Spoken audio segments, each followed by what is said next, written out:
You're right lads, Asa here. I just thought I'd do you a quick video on how I do my scales. Now, it's the way I prefer. I'm not saying it's the right way. I've tried other ways. This is the way I prefer. Some lads say it's the long way round, but this is the way I do it. Right, first of all, a single scale job. I'll draw around camel bone like that. Pencil obviously, and a stencil I've got. Draw it around perfect, then I cut it out roughly, and then I shape it in as perfect as I can with a Dremel. Now I keep checking on a frame like this, a little bit at a time to make sure it's right. Once I've got it perfectly right, I'll score the backs.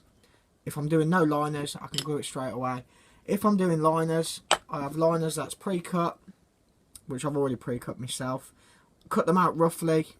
And then what I'll do now, I'm going to glue that onto there,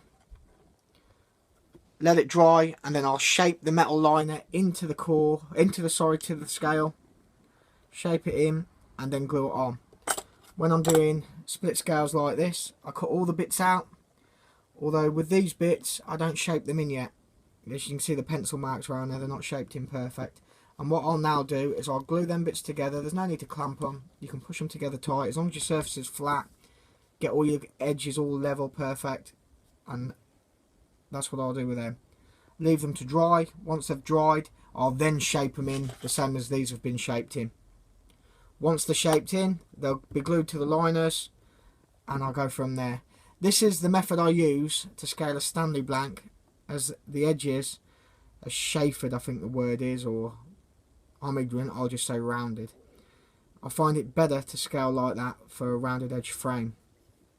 If I'm scaling a frame that's flat edged and I'm leaving it flat edged, then I would literally do exactly the same as I'm doing now, but I'd shape these in rough. I'd put them on and then I'd shape them in on the frame, if you get me.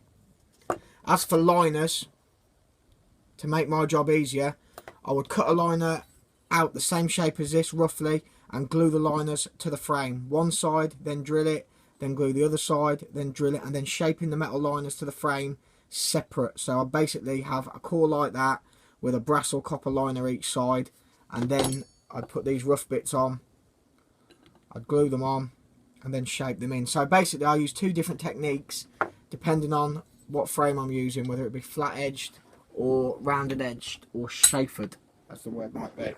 But yeah lads, that's basically how I do it.